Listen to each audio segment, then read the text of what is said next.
6:02 p.m. This is July 26, 2022. This is the Bluff Town Council regular meeting. Actually, it's an additional meeting to our first 3 of the month. Roll call. Linda Sosa. Jim Sayers. Joanne Hook. Brant Murray. Ann Leppinon. Erin Nelson serving as town manager. And Craig, I didn't check with you again. Are you up and running? Thank you. This is the approval of the Bluff Town Council and Bluff Planning and Zoning Commission joint work session on July 13th, 2022.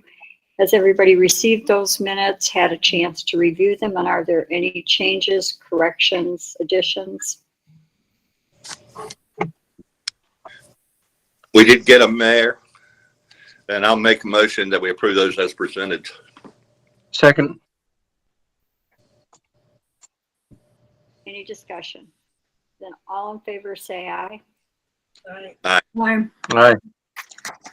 I have to abstain. I was not there. Anyone opposed? Then they're approved.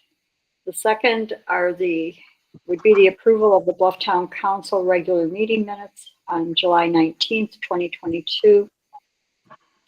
Has everybody received those, and are there any changes, modifications? Motion to approve. Well, I see Luann has her hand up, so. No. Brant made the motion? No. Jim seconded? Okay. And I second it for discussion. Yeah, the only comment I have is in number 4. It was talking about this US DOT grant, and the deadline is September 15th. It's in there as August 15th. It's just gives us. Great, thank you. Correct. Thank you. Just as a point of information, yeah, the August 15th date is the last time you can ask questions of the agency. Right.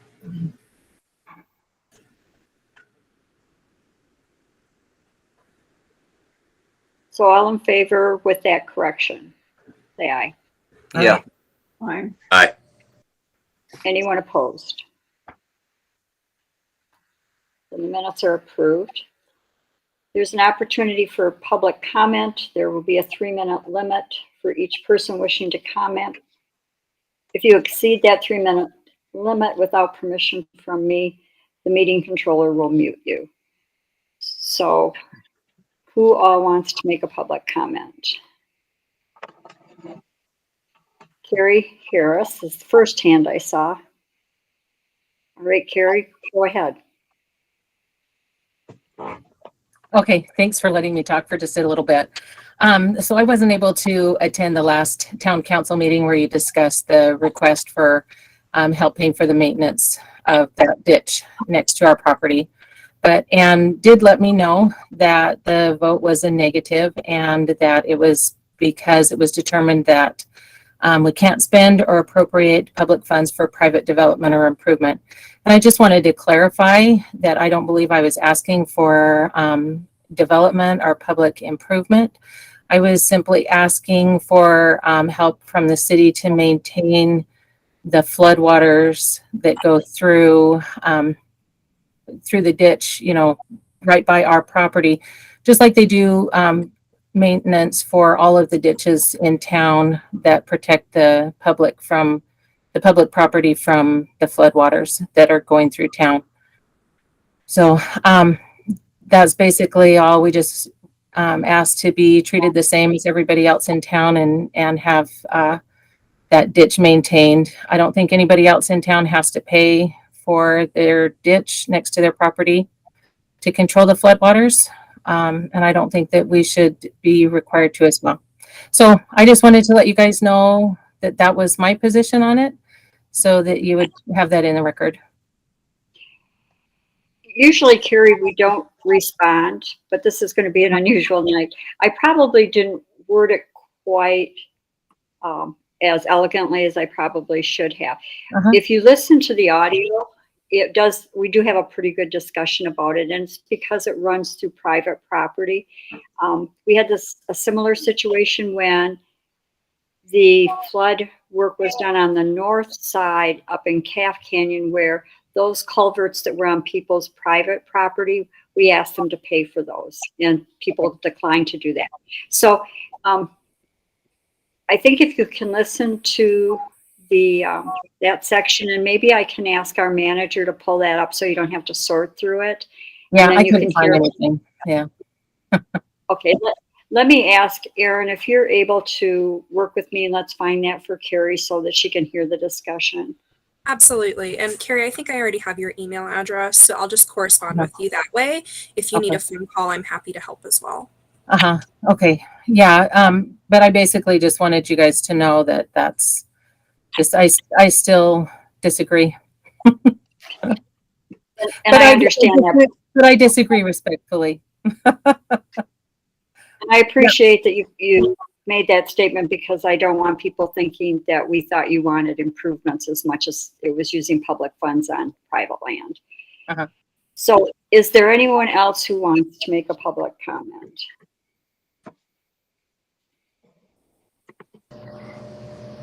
Welcome to town. Oh, hold on.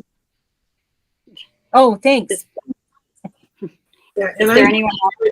if you do come into town, come by and we can discuss it. We've been watching that drainage for a long time, so come by. Yeah. And I did talk with Mike Lacey too Okay, good. about some stuff. So yeah, we'll get together. Alrighty. Thanks. I'm just going to listen now. Thank you, Carrie. Thank you. Is there anyone else with a public comment? I have a comment, Mayor. I just want to say, Carrie, welcome to town. I'm sorry this didn't work out, but we're really excited about having you guys in town. So thank you. Oh, thanks. We're really excited to be there. Here. All right. Okay. I'm not seeing anyone else. So we'll move off of public comment then and move to the old business. The first item is discussion of use of Class C funds for the matching grant from San Juan Transportation Board. The three people on the roads committee are Luann Hook, myself, and Michael Havikan. But I believe that Luann and Michael will be taking this one. You want to start it off, Luann? Well, I can say that we met together and talked about, because you're on that transportation board and we have a matching grant that we're eligible to work with them. But we've got a map that shows the roads that you would like to maintain or improve. And so I think if you want to go ahead and give your spiel, Erin does have the map up, or can put it up if you are ready for that to be part of your discussion. Or I can carry on if you'd like me to. Oh, no, I'll carry on. All right, very good. Go for it. Oh, yeah, there's the map. And so in East Bluff, we're looking at the gap roads that we tried to do last autumn, and we couldn't come up with the resources to get it done, even though we had an estimate from a private contractor for that. And over in West Bluff, the primary road we want to deal with, which is a school bus route, is on 3rd West. And from what we're learning, what Luann is learning and passing on to me, is that the road, that would be, that road, 3rd West, would be possibly be made to, the improvement would be to a commercial road base standard, which is a lot more substantial than, say a residential street that just has regular traffic on it, because of the school buses. And so that particular road would cost more. I have an estimate on it, my own estimate, right? And that would go, a matching fund for that would come out of a different fund that the transportation board manages, and that would be the school SRS fund, which means school routing system or something like that. So I just want to mention that. That's the chip seal scope of work. But there's also maintenance that we would get a matching grant for. And the maintenance on that, let me find my cheat sheet here. So the maintenance would include patching, shoulder work, grading, culvert cleaning, and possibly some crack sealing on the bench road that hasn't been surveyed yet. And so I have a number of $23,560 for that. And I have a number for the chip sealing of, well, I have $38,000, $841 for the gap roads, and $17,713 for the 3rd Street West. If you look at 3rd Street West again, you look at West Bluff, the only road that would be addressed in this fiscal year 2023 would be 3rd West and not Willow and 4 West as shown on the map. So that should be taken off the map. And if possible, if we can change the color on 3rd West, because it'll be on a different track in terms of funding, that would be helpful. That's about it. I mean, so that's the scope of work. The financial resources I've been going over with Linda, and in my opinion, the town has the capability in fiscal year 2023, if it wants to spend $55,000 on roads, and therefore get a matching grant of $55,000 for a total of $110,000. The way the grant would come is any final invoices would be submitted to the Transportation Board, Kelly Fearson. They're cited the check to the town. The chip seal documents, here's the thing that's going on. The Todd Adair of County Roads, Mac McDonald, was at the meeting, said that they would act as a cooperating agency. So they would provide chip sealing services to the town, to Monticello, Blanding, and Bluff. So that means we would be competing for those services with those 2 other incorporated communities with the county roads. The benefit would be a substantial savings against what we would be if we had to go to the private sector. So to get on their schedule, and their schedule, they do their schedule a year ahead. We would need 3 documents. We would need this map that Erin has done, and we would need a spreadsheet showing the scope of work in detail. I have that information. The only unknown now is 3rd West with the commercial road standard, and a cover letter. And a cover letter would be, what we hope that the county roads can do for us, and we would need them to confirm that they can do it if they can. So that if they can't, then we have to look into the private sector, which is going to increase costs substantially, and would require engineering services. So an additional $7,000 or so for engineering services. Personally, I am not going to work with any private contractors unless the town has an engineer on our side, right? What else do I have here?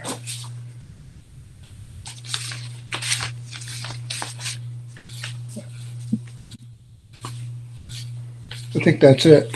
So anybody have any questions? Let me just add a couple of things on that map. The red one over by the school, and you can see the school is that little kind of white. I think it was under construction when that picture was taken. So is the third west is the one closest to the wash if you're going down the highway. And then it turns on Willow and then comes out fourth right next to UDOT. So those two are paved. That other corner there is already paved. And some of the buses go out that way and some just come out of the back of the school and come back out to the highway. There's enough sight distance there that they kind of use both. But the just dirt, they're getting dust over the playground and it's not plowable. So as much as anything, that red line shows where it can be plowed because the plows have to kind of come up, make a turn, go back. They don't really like to back up and try to get in somewhere.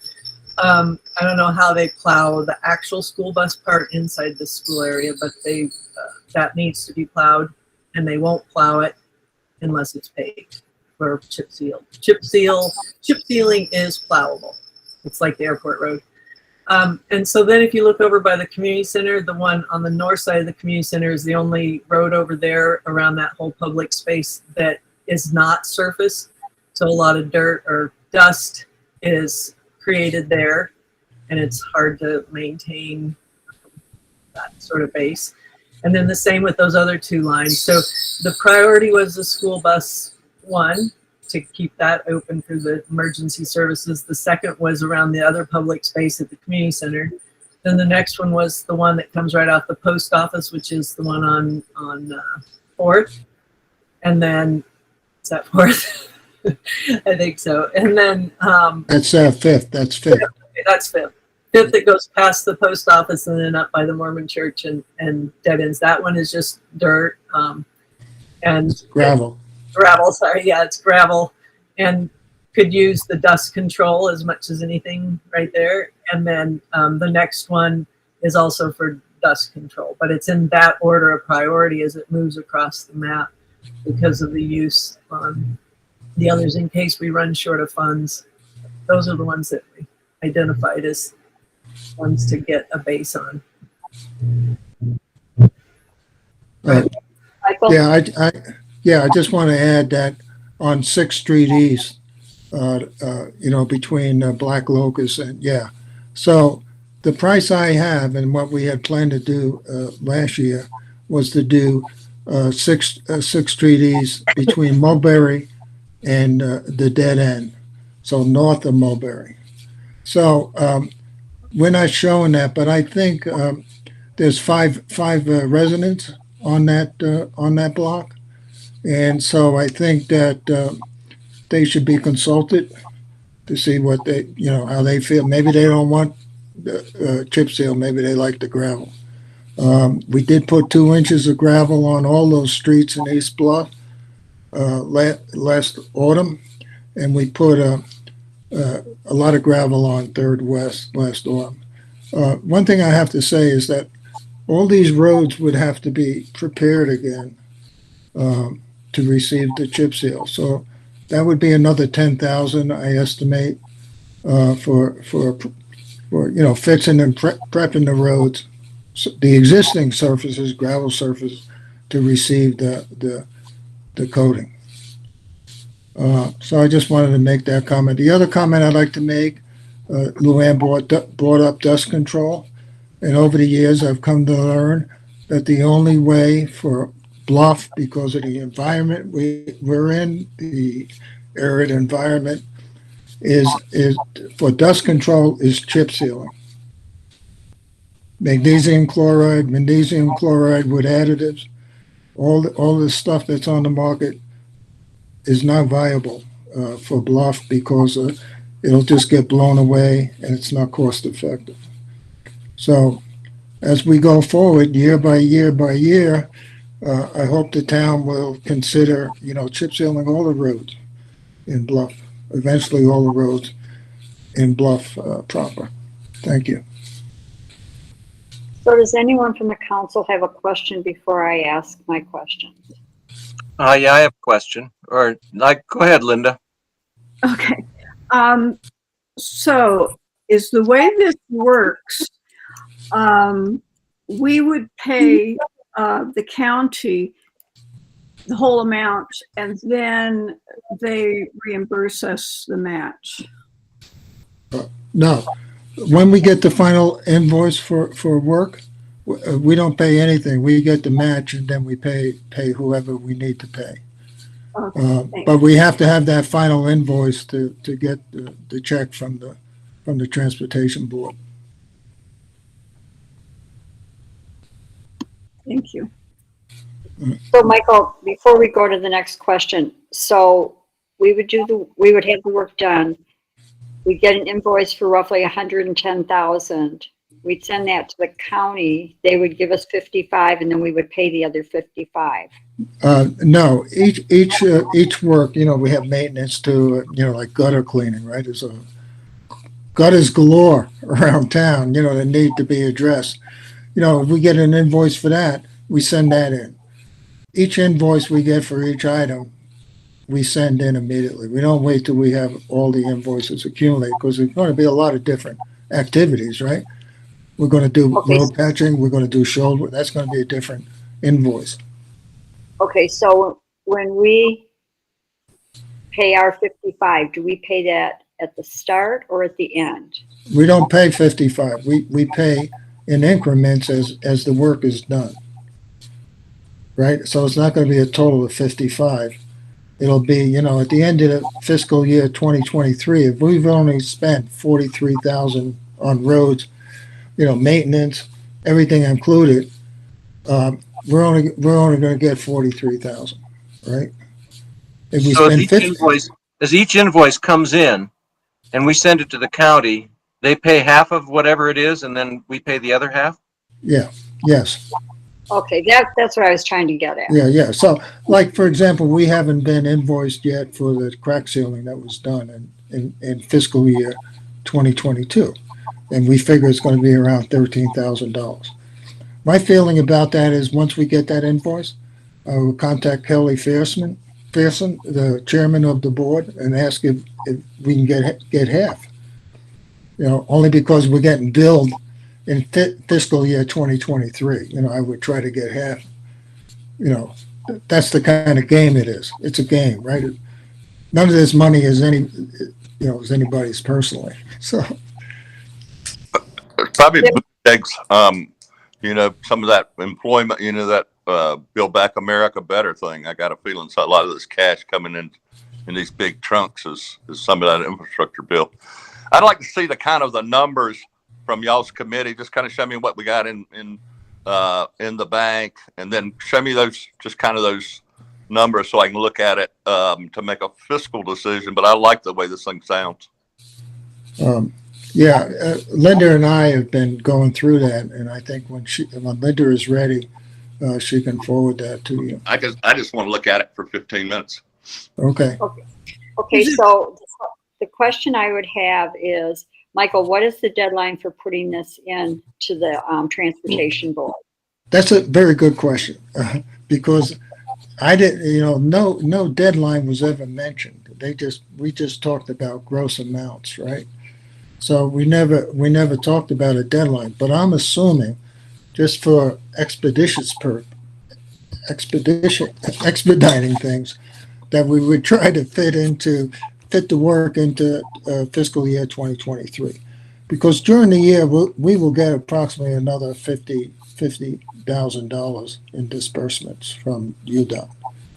Right? So do we need to, so we could put this into a work session and look at those numbers then, so that all of us can see the numbers at the same time broken down? I'm prepared to discuss details. And so, like 2022 is, what are we doing this fall if we're talking about this next year? So let's kind of look at that too, kind of what we're doing this year. Yeah, when I say next year, I mean the county's schedule. He said it's, next year would be for the county.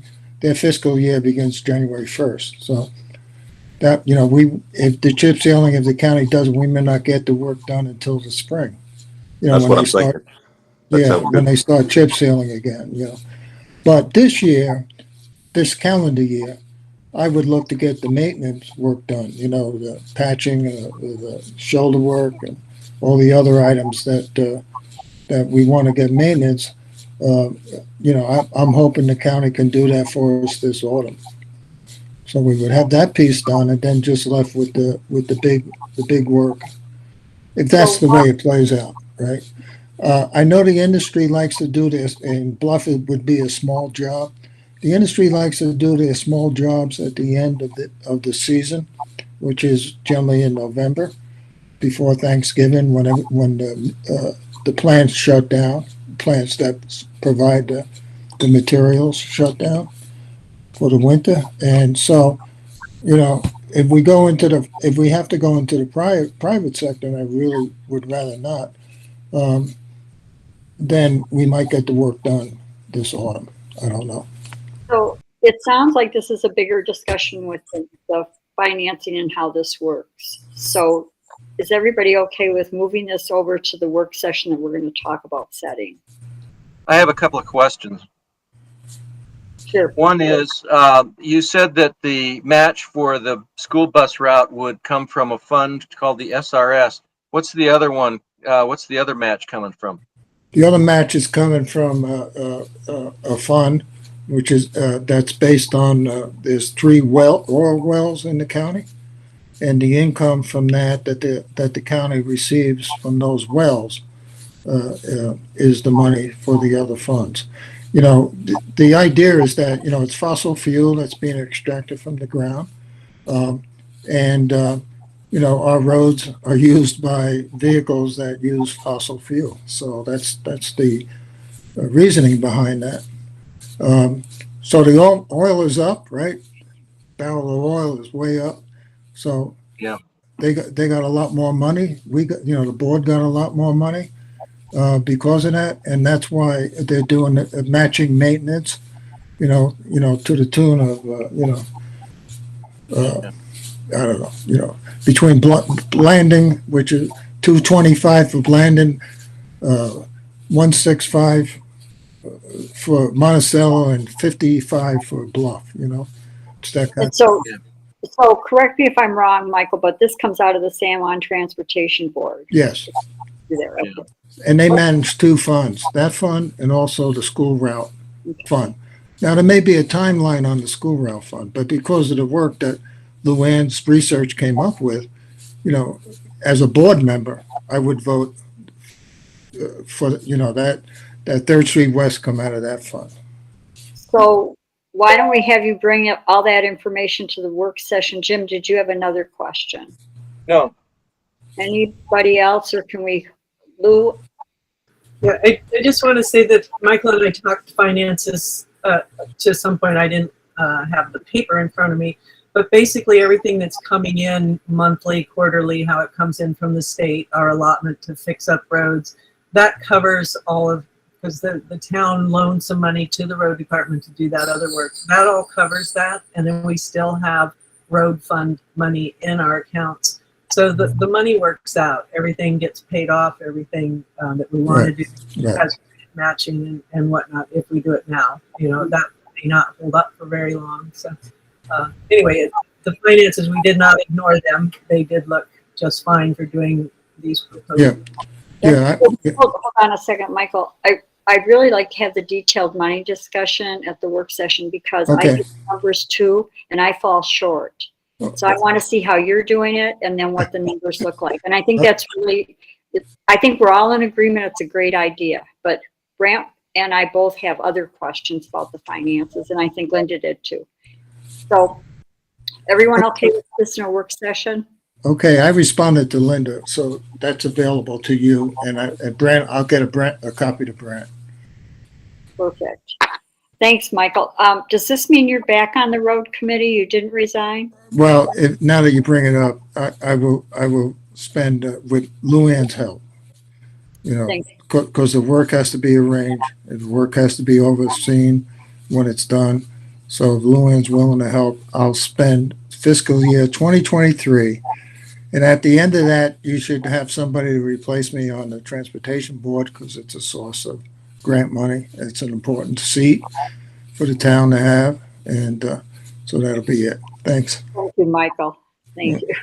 All right. So let's move to number 2, the discussion and vote on the policy for reporting incidents or injuries on Bluff Town property. And that's Aaron Nelson's. Good evening, everyone. Prior to last week's meeting, you should have received couple copies of the policy and procedure for reporting incidents. Would you all like me to share my screen, or have you all received that and gone over the internal policy and procedure? I Yes. assume we've all gone over this pretty well, or we know it. Okay. We've looked Any- over it. Very good. Any questions regarding specifically the items that were addressed in the prior work session that were implemented and put in yellow? Again, this is an internal policy and procedure, so just for our uses.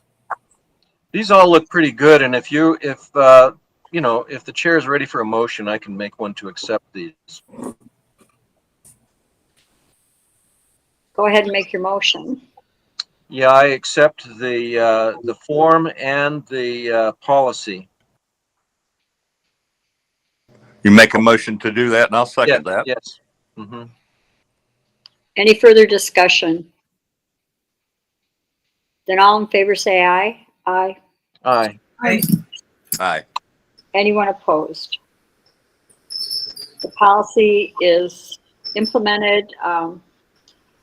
Linda, so that we don't lose track of this, if you could have Jim sign the anything that has to be signed on the policy and not have it wait till I get back. Thanks. Should I use my name or use yours? Oh, Just kidding. I'm saving my name for the really important one. Yeah, Yeah. Linda, Thank you, Erin. of course, Linda. I'll Thanks, get you Erin. a clean copy without the highlights, and I'll send that over tomorrow. Great job, Aaron. Thank you. perfect. It's a very good policy. Thank you. All right, number 3, the discussion of the International Dark Sky application for forming a committee and the current exterior lighting ordinance and need for a public hearing. I did not join the joint work session on the discussion with about the International Dark Sky application and Dr. Barentine's comments, but I did read through everything.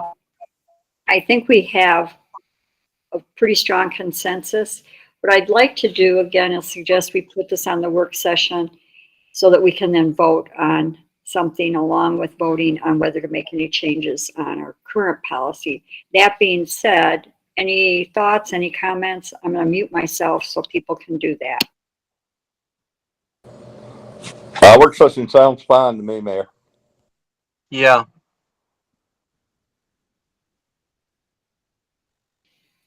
Then when we get to the item further along on number 12, then we can pick a work session and add these couple of things and hopefully put those to rest.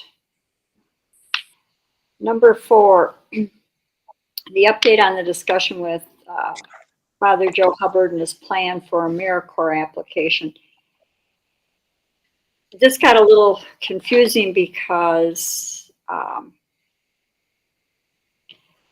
how Father Joe sent out the attachment, I could not open. AmeriCorps had the same difficulty.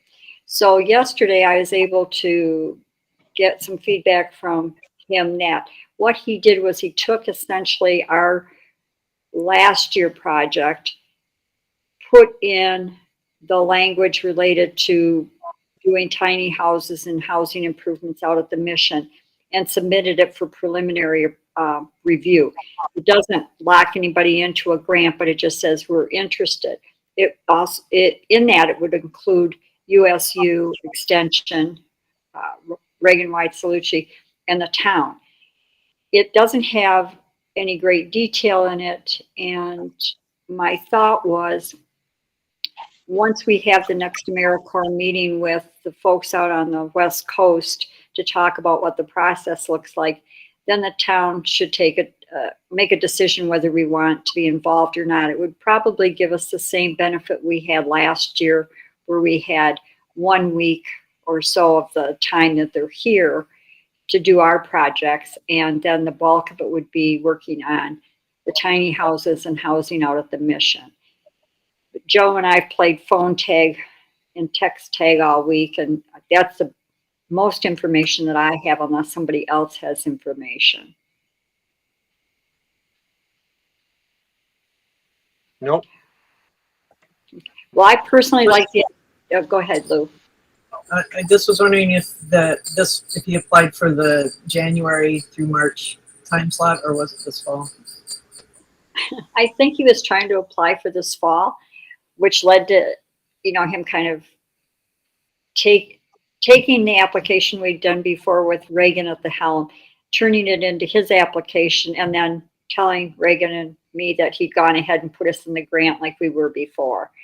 So, yeah, I think that it's a discussion for us. I personally like the idea of having them again for a week or so for us. But the bulk of the work would be at the mission. So I will just add this to the agenda in August after we talk to AmeriCorps to yet to be determined date. Anything else on that?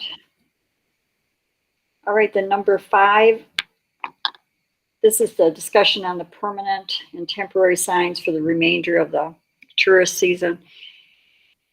I think we're all aware that signage has become kind of a concern. I'm not going to say an issue because I don't know that it's an issue as much as people trying to comply with the signs.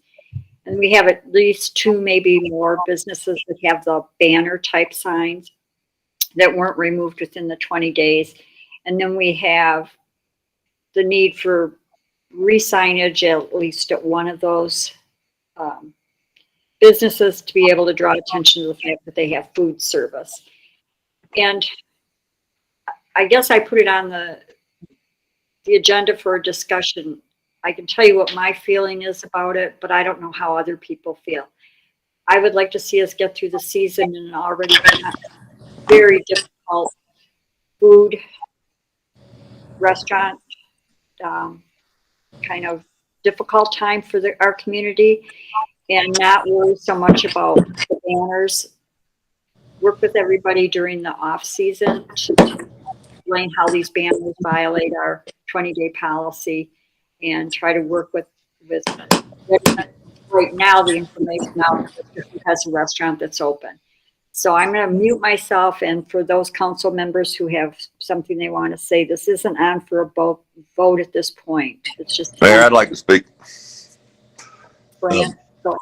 I agree with Ann. I don't see any harm in having those left up to the remainder of the season. I don't know how you define what the season is. If we say season, we're going to have to put a date on that. But I think there's no problem doing that this year.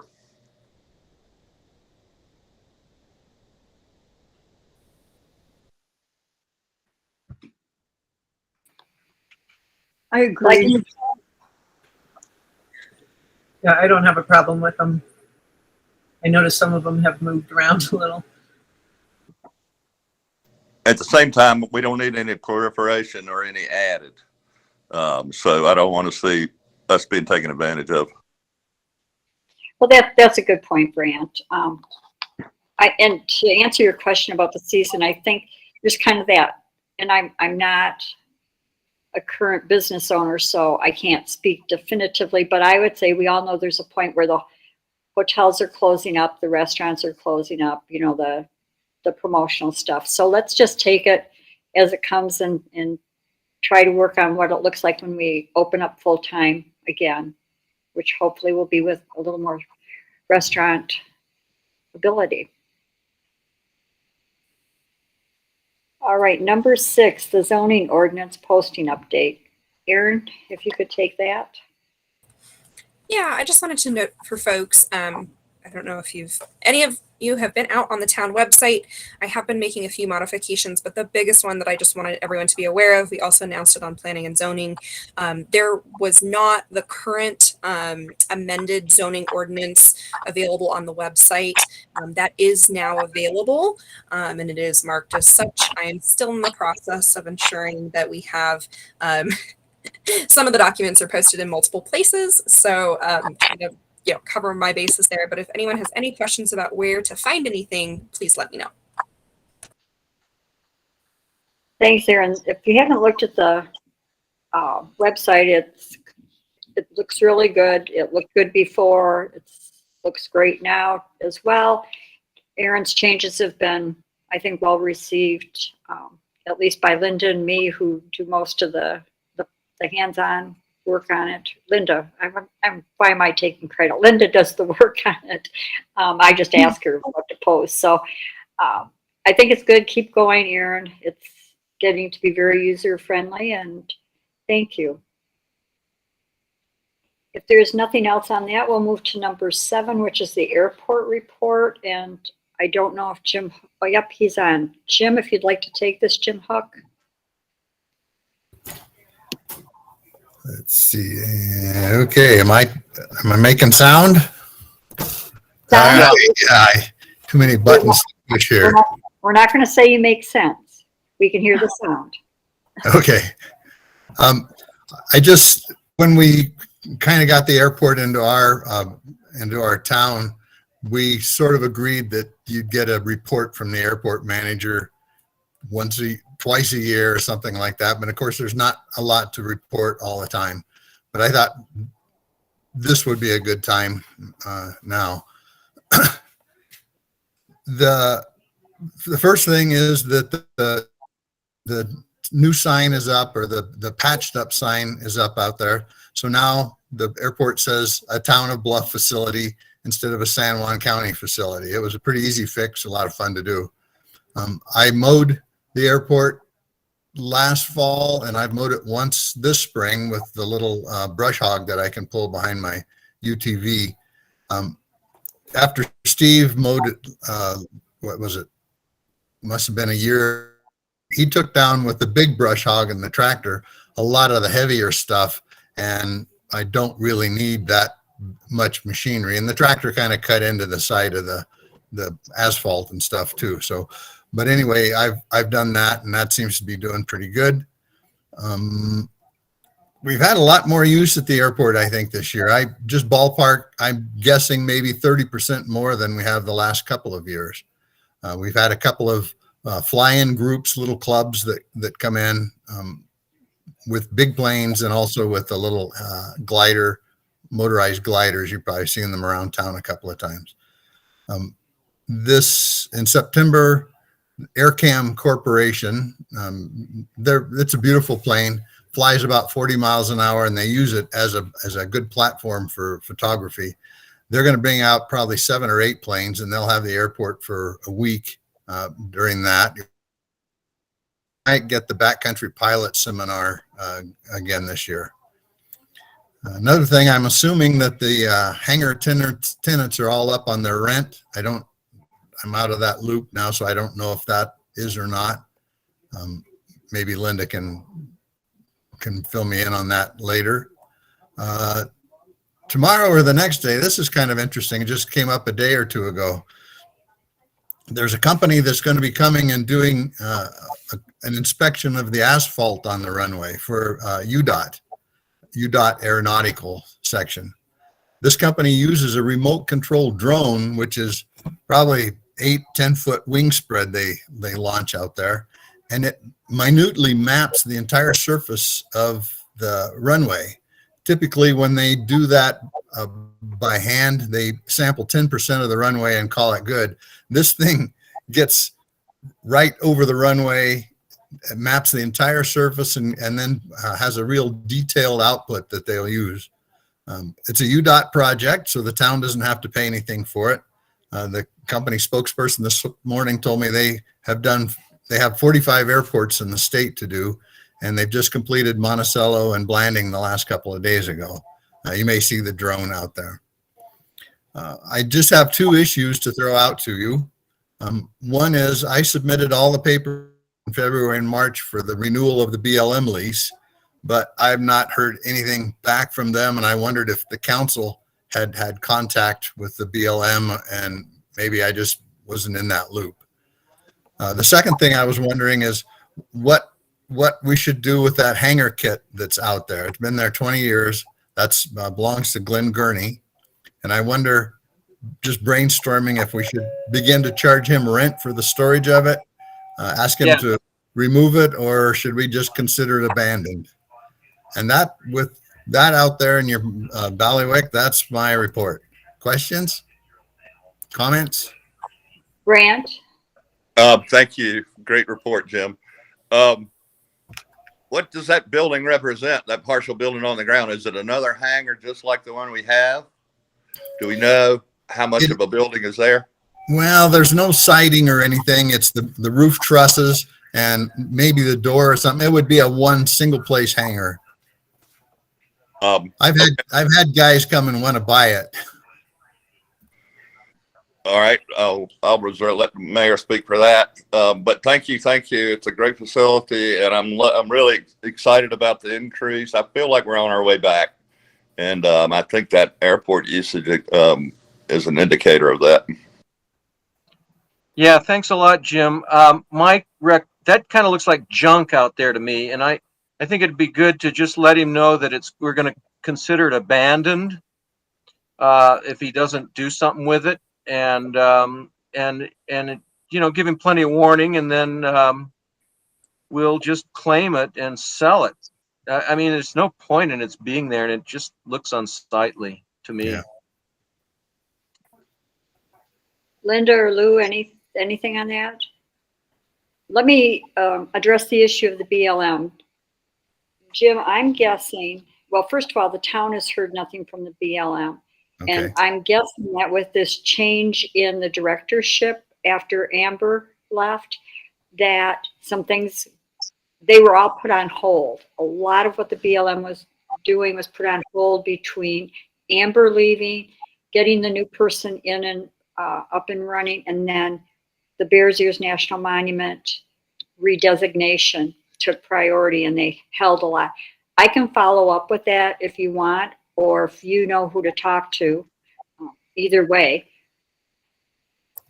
I've not said anything up there. You know, I always hate to stick a stick into a hornet's nest and wiggle it around. I assume when it's time, they'll tell me. Okay, so your recommendation is let it sit. Okay. And then I would agree with Brant and Jim. I've had, as Jim Hook knows, numerous conversations with Glenn Gurney about this hangar and about it being out at the airport. I think that we should send a letter through our attorney to Mr. Gurney, giving him a 60-day window to come down and pick it up, or we're going to sell it, and then we can sell it and get it out of there. So if everyone's okay with that, I'll ask Chris to do a letter to review next week for everyone to look at. Absolutely. Absolutely. Again, Jim, thank you guys. That's a beautiful facility. Yeah, thank you so much. You're doing a great job. Yeah, I'm not surprised the use has gone up. I think we're going to continue to see that. It's a beautiful spot. It is, and I think you're right. The Bears Ears attracts more things, and the guys that are tenants in the hangar love the country, and they talk, and it just kind of keeps going along. I don't know if it'll ever be a moneymaker for Bluff, but it's sure a good asset, I think. It is. Thanks a lot. Yep. Yep, thank you. All right, then we'll move to number 8, report on the San Juan County Commission meeting from July 19, 2022. Erin? Yes, so I attended this meeting in person, and there were a couple notable items on the agenda. Just first, easy one. They did ratify the 2022 primary election results at the county level. The next, so the county experienced a ransomware attack on July 4th. Essentially what happened was one of their servers was compromised. So this is where all their data is stored. When that happens, for this particular ransomware attack, the information on the device was encrypted, and they were asking for a ransom to get the information back.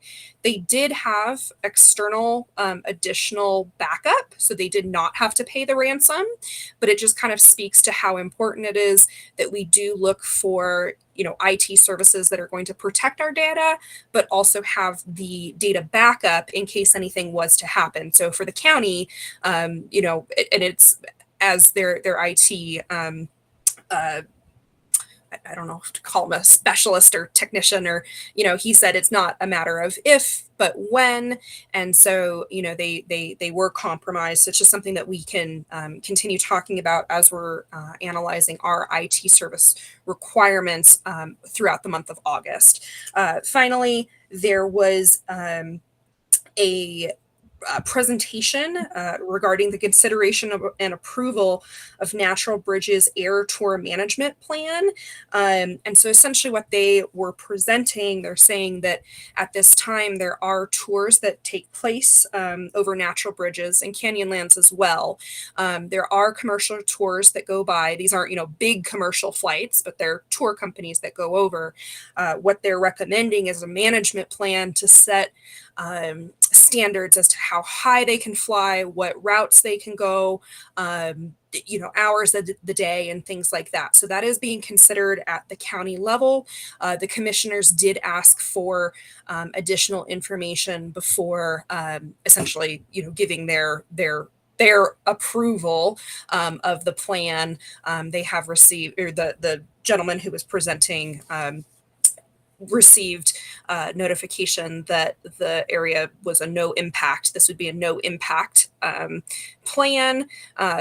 But the commissioners did want to see, where did that information come from in regards to the cultural resources that are in that area. So just a note there. And I think that was the big stuff from that meeting. I have one question for you, Aaron. My understanding is that the commissioners approved by a 2-to-1 vote Zach Podmore's placement on the San Juan Library Board.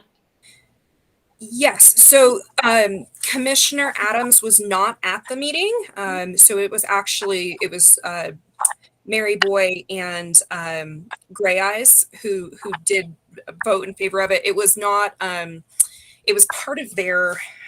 What's the official term for it? But essentially it was in the part of the meeting that they just say, yes, all of these are approved. The comment was that Adams would have preferred to discuss the appointments. I don't know if it was that appointment or there were some other appointments on the agenda, but he was not there. So it was 2 to no one there. Okay, good. It was probably an agenda, Aaron, maybe if. Thank you. I'm still learning. No, you're doing great. I think that Zach Podmore is a wonderful addition to the library board. He's going to add so much to it. And if anybody sees him, congratulate him. I know that the library board had reached out to me several times. I talked to a couple of people, put it out there, and we didn't have anyone who was really interested at that point. And then all of a sudden Zach popped up. And so thank you, Zach. We appreciate it. Definitely. That's great. And then I think, Aaron, you have the next one, the San Juan County Planning and Zoning. Yeah, and it looks like I might be having some issues with my network connection. Can you all still hear me? Yeah. We can hear you. Okay, thank you. Sorry about that. Yeah, so I'm just trying to sit in on as many meetings as I can. So for this particular meeting, for the planning and zoning at the county level, there are ongoing comments regarding zoning and, things being built in unincorporated San Juan County.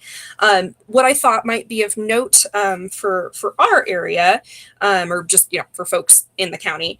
So there's a proposed amendment to the county's resource management plan, and this would include, among some other items, the addition of a policy stating the county encourages the retention of primary grazing and wildlife habitat on public lands in lieu of converting them to solar farms. So that would be an addition to the management plan to say that they would encourage prime grazing and wildlife habitat as opposed to solar energy. I know this is a topic that comes up here in Bluff as well. And I don't know if they're still currently taking public comment on the acceptance of that proposed amendment. But if you'd like more information, I can definitely hunt that down for you. And that's it from that particular meeting. The wording was grazing and wildlife habitat, That is correct. like So- cattle grazing. That is my understanding, yes. And there was a public comment from someone prior to this presentation, just a county resident who would like to see additional data as to why that recommendation is being made as opposed to, the looking at solar farms. I should say. Thank you. You're welcome. Thank you. Any other questions? All right, if there's not, then we'll move to number 11, which is, number 10, sorry. Discussion of San Juan County's response capabilities analysis. I'm going to ask to put that on the August 2nd agenda. I'm still digging my way through the information that just came out at the end of last week on what San Juan County's proposing. I want to do a little more understanding. So if no one objects, I'll just move that over to August. All right, the number 11, discussion and vote on work-related reimbursement policy as presented in the work session on July 13th, and a discussion of the application of the policy to volunteers on boards. So, Erin, do you want to just refresh everyone's memory on this? Yeah, so, and I can share my screen, folks, just let me know. I also sent out these forms. So this is in regards to the travel reimbursement. We had a policy that we looked at. I did send out a new draft that has some highlights that, I would recommend that we kind of look at today. It might be a little bit more. I don't know if this would be open for a vote tonight or not. One of the things that I did want to share with you, though, in removing the 50-mile radius stipulation would be the overall cost in traveling to some of our neighboring cities and towns. So if you'd like, I can just kind of share, I'll just share my screen really fast. And as a reminder, when I share my screen, I can't see you all, so please definitely speak up if you have any comments. Let's see here. So I just kind of threw this together really fast. So the federal reimbursement rate for mileage did increase 4 cents within the last couple of months to 62 cents or 62.50. And so what that would equate to from Bluff, so for a round trip to Blanding would be $32.25, Monticello would be $58, Moab would be $125.63, and Salt Lake City would be $417.75. Now, this does not include any meals. This would just be strict mileage reimbursement. So I just wanted to have everyone, kind of know this as we move forward. If we were to say we were reimbursing mile for mile outside of Bluff town limits. Any questions before I show kind of the policy that we're looking at? No questions from me. Okay. Oh, sorry, I just jumped over. Any other questions?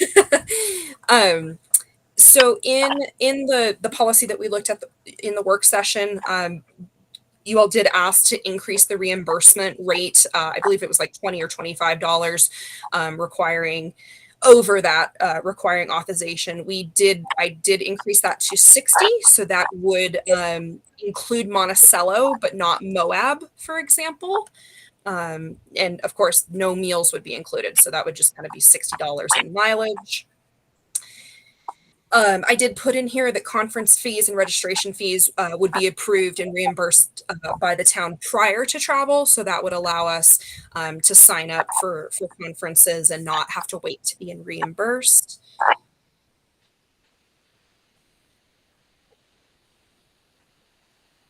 I wanted to ask if this was an area that you wanted removed. I know there was talk during the work session regarding motorcycles. No motorcycles. No motorcycles. Is there any reason why it's there? I'm wondering, why is it there? I swear I'm not pointing fingers at you. I was looking at other examples. So that was something that was in a couple other examples. I do believe it has to do, with just If someone gets hurt, then it's time off work. It could be considered, an issue in terms of workers' comp if you were quote unquote on the clock. But it definitely, I refer to you all whether you would like to use this or not. It's totally open to discussion. Well, The good thing about having a go ahead, motorcycle, others. Huh? the good thing about having a motorcycle policy like this, is you'll just choose to take your motorcycle and won't charge the town for it. That's the benefit I see of this idea. Well, maybe you will. I don't have a motorcycle. Yeah, I'd like it out of there. I agree. I don't think that we need to figure out how they're getting to the meeting. All right. Any other comments before we move on? No, I'd agree. Let's take that out. You got it. Okay. We're gonna tie this so if the federal rate changes, ours will automatically change. Yes, that is correct. I do believe it has stated in here, I don't know quite the section, but it should not, this policy should not say a rate. It will just say it's the federal rate. That's correct, Brant. Excellent. Yeah. Great. We changed it to just have meals reimbursed up to $1 amount as opposed to a straight per diem. This recommendation was based on, a couple different things, but essentially saying we'll reimburse you, but we want to set a cap. It also helps from an administrative standpoint of not needing to pay out a specific amount prior to travel. We increased lodging to $125 a night as discussed. And I also added, just to make it cleaner, a non-reimbursable charges. If there were any questions about this, it just is kind of trying to create a bulletproof, we're not going to reimburse you for childcare or laundry or things like that. So that was added. Motion to approve is presented, Mayor, both items. Wait till she's finished going through it. Whoop, are we done? I was going to say that's here. I can bring up. I think there was just one last little change, but I know you all already received this as well. Essentially, just saying one additional item that if fraudulent expenses were incurred, there would be some kind of disciplinary action. So that was that last bit. And then there were no changes to the form except for the removal of the 50 miles. It just says, please attach your receipts. And that's it. Okay, Brant, now. Motion to approve is presented, both items, Mayor. Thank you. Aaron, good job. Very good job. Is there a second? Yeah. Lou, do you- I'll second. what? Yeah, I just have one question. Sayers seconded it already, but I just was wondering, Aaron, I'm a little bit confused on when people would present those, say they're going to Salt Lake and they know they're going to have breakfast, lunch, and dinner for 2 days. Would that be what they would present ahead of time and get paid ahead of time? They would not get paid ahead of time. The only items that would be reimbursed ahead of time would be like the registration fees. Everything else would be reimbursed dollar for dollar with receipts up to that dollar limit in a packet deliverable to Linda. And that is outlined in the procedure. And, certainly as we move forward, if there are any changes necessary, let us know. But no, Linda would not be paying out anything early. Okay, so I misunderstood what you said. Yeah, they would need approval. They would need approval and say, I'll be there for this many meals. This is, where I'm going, things like that. Okay. Thank you. One other question, Aaron, does that include prepayment for hotels? Like No. the Utah League of Cities and Towns is going to be $125 a night. That's a really good question. I do think, let me just pull this up really fast. I think I had something regarding like the cancellation policies essentially that essentially have a good cancellation policy on the hotel. So for example, if it's paid for, then in any case, no, that's not specifically addressed. Would you like me to add that in there as a pre-trip item to be approved? Registration and motel are all part of the same package as far as I'm concerned. When you're doing a convention, you're going to do registration and hotel at the same time, I think. I think it it's a little clearer if that's added in, that if you're registering for a conference and there's an overnight stay or two, that's also put on the credit card and prepaid. Excellent. I can absolutely add that. And then I'll also note that I think it does make sense to still state in this policy the limit for the hotel. If you all are comfortable with that, I will just add the hotels to the prepayment, pre-travel. And some of those Can we put on there? Can we put on there no Trump properties? the federal politics out of our local politics. But on one of the like on the motel bookings, some of those will not give you any cancellation. So it seems like we ought to have something in there that if they book it and then can't go, need to be able to cancel within a day or so. There is let me see if I can find it really fast. It says costs. So this is under item 11, not here. I'll just share my screen. I'm sorry. Bear with me.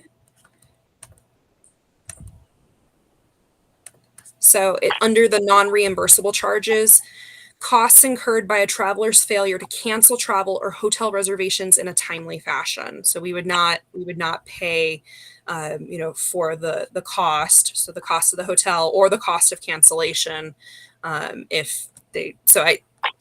Timely fashion, take that for Okay. a grain of salt. But does that work? Yeah, it does for me. That's fine. It's a good on the traveler to know that they will be paying that. If it's put on our town card, then you've got to get reimbursed from whoever failed. But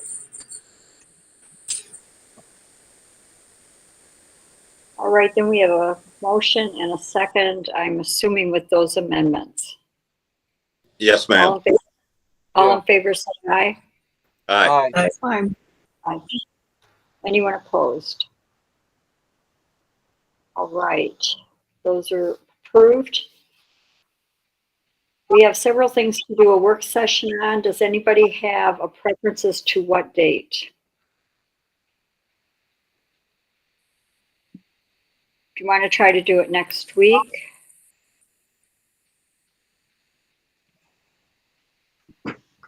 Let's do it next week. You want to do it Tuesday? We got a meeting on Tuesday. We got to do a morning or afternoon on Tuesday and try to keep them, fairly close together. What does the morning look like for everybody so that if there's something we could put on the agenda and dispose of?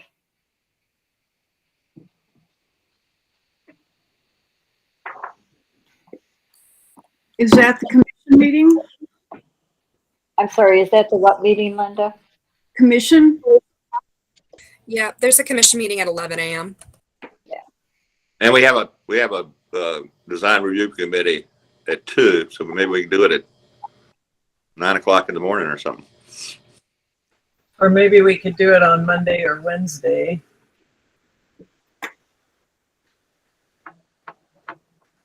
Keep us all a little more alert.